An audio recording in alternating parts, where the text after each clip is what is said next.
मरंदो पोइ पूजा कंदा तेसि ताईं केरु पुछंदो ई कान जेको सचो माण्हू हूंदो आहे उन जो क़दुरु ओॾी महिल कोन हूंदो जीअं मरी वञे त पोइ हुनखे सभई यादि कंदा आहिनि ॿियो वरी लिखनि था सच दे नाल प्रीत जिनांदी हरगिज़ झूठ न कंदे जी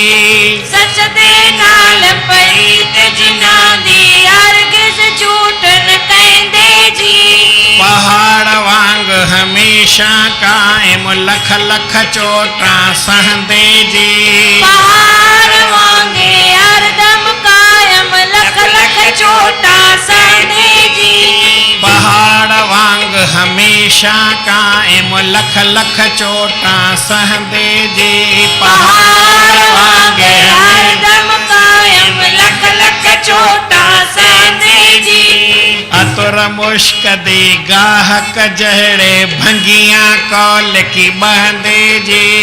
अतुर मुश्क दे गाहक जहड़े भंगिया कौल की बहंदे जी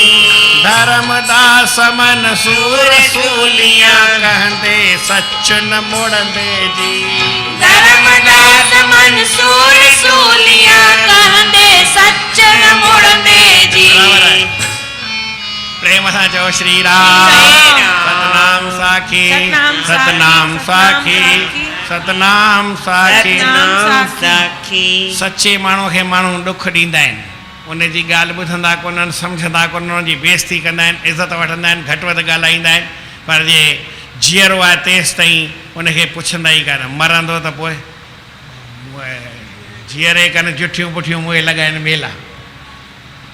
पर जेको वरी सच ते हले ई थो जंहिंखे सच ॻाल्हाइणो सची ॻाल्हाईंदो उहो कूड़ न ॻाल्हाईंदो सच ते ई नाल प्रीत जिनांदी हरगिज़ झूठ न कहंदे जी कॾहिं कूड़ चवंदा ई कोन उहे मज़बूत हूंदा आहिनि पहाड़ वांग हमेशह क़ाइमु लख लख चोटा सहंदे जी केरु केतिरो बि उनखे चोट करे पर उहो सहंदा आहिनि मिसाल था ॾियनि कोई भई अतर जो वापारी हुजे भंगीअ जे भरिसां वेहंदो अतर मुश्क दे गाहक जहिड़े भंगिया कोल की बहंदे जी